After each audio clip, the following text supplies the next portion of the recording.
Hello everyone and welcome back to the channel. In today's video, I just want to have a one-on-one with you guys this morning. I had a different kind of video planned for this weekend. I was going to talk about how things were going since Teresa's been back home from memory care, but I'm going to have to save that one for a later date. Just want to talk about the seizure today. Last Saturday, not yesterday, but the Saturday before last, she had a seizure here at home and was taken to the ER via ambulance. It was an incredibly frightening thing to witness and was unexpected. Teresa never had a seizure before, and they weren't really on my radar as being part of Alzheimer's disease. This all happened around 11 a.m. She was sitting on the couch where you all have all seen us do videos together. I had planned to take Teresa with me to go visit my mom and have lunch with her. However, Teresa was having a particularly bad case of myoclonic jerks that morning, and I wanted her to rest for a bit before we left the house.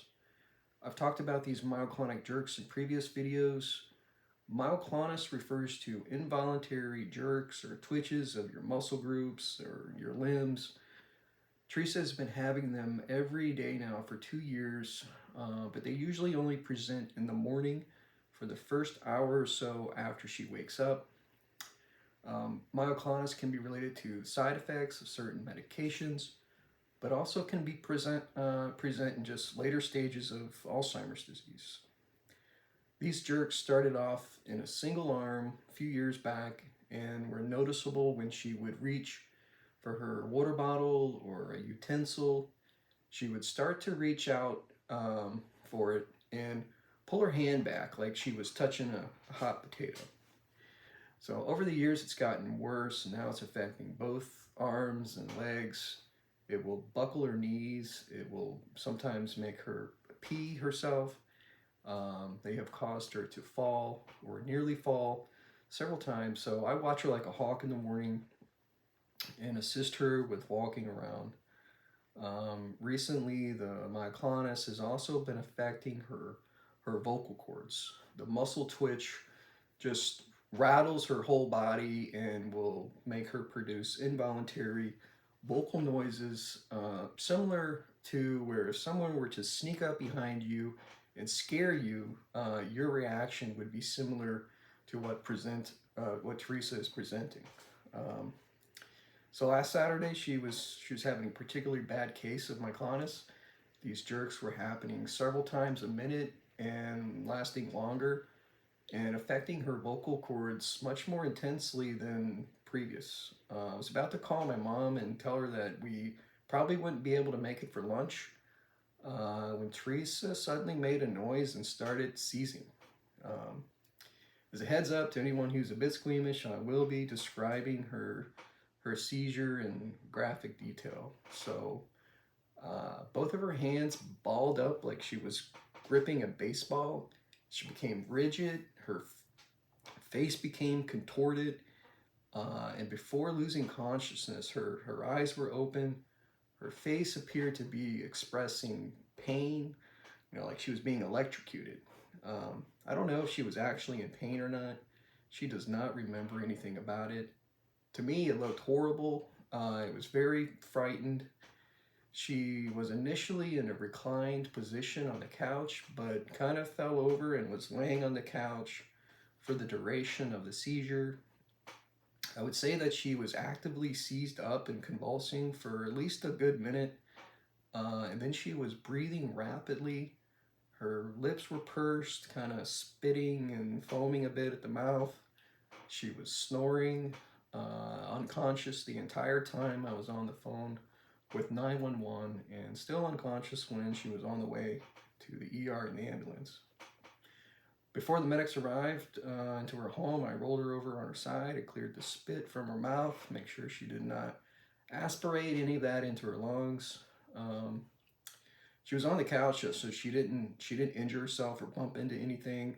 It's a soft leather couch, probably the best spot in the house for this to happen. Before starting my career in the IT field, I did work as an EMT for a couple years between 1995 and 97. my college degrees in emergency medical services. I completed paramedic schooling. I've seen fair share of seizures before. However, seeing Teresa have one was scarier than anything else I've ever encountered in my life. I thought she was dying in front of me. From my previous training, I knew that she was in a postical phase after the seizure had ceased, but and then recovery had begun.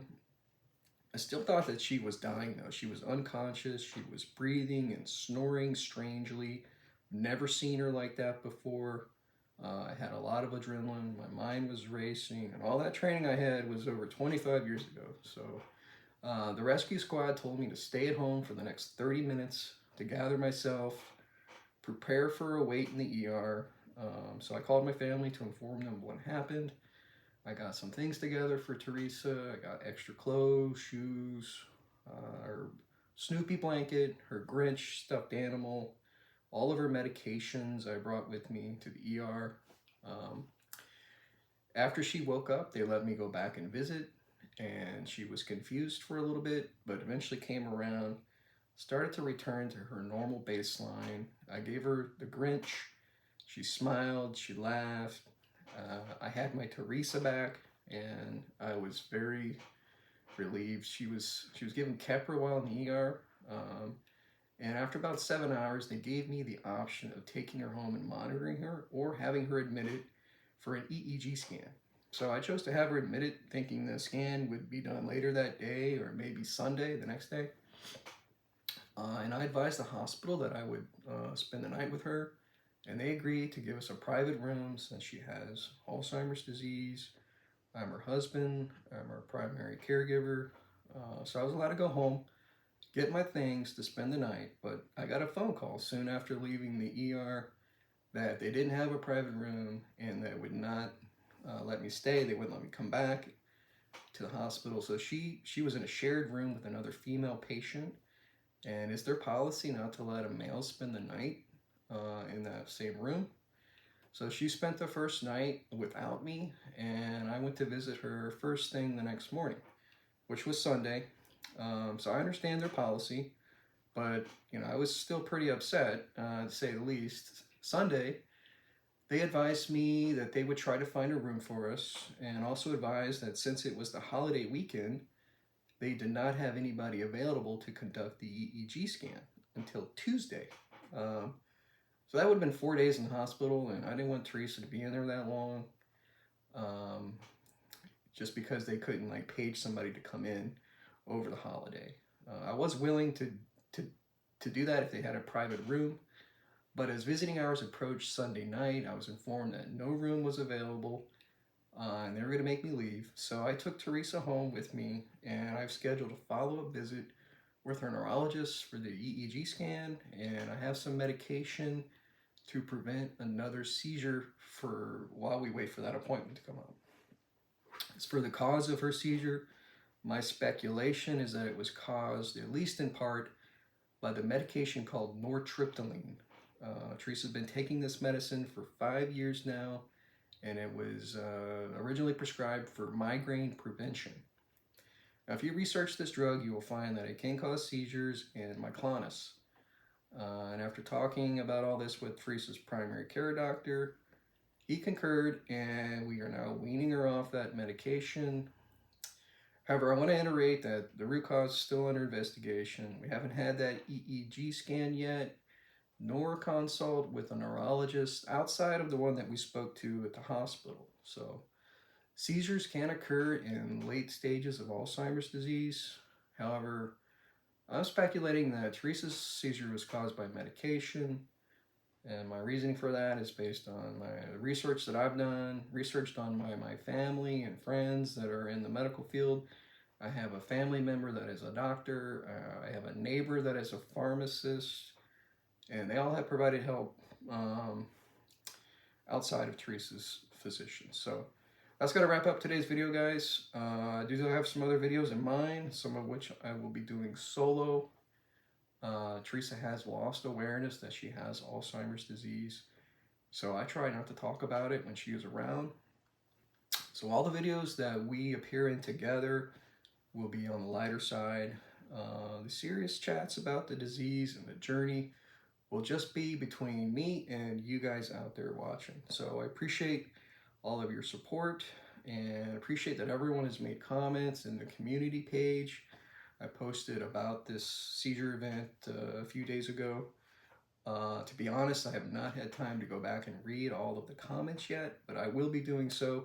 I typically tend to the YouTube comments and make videos while Teresa is asleep, and during her waking hours, I spend all of that time with her. So, appreciate all you guys. Thanks for watching. Thanks for the support. And if you haven't subscribed to the channel yet and you want to follow her story, please consider doing so. Hitting that like button and subscribing is free. It helps the channel grow. It influences the YouTube algorithm, helps spread awareness to others that might be searching YouTube for dementia. So take care, everyone, and I'll see you guys in the next video. Bye-bye.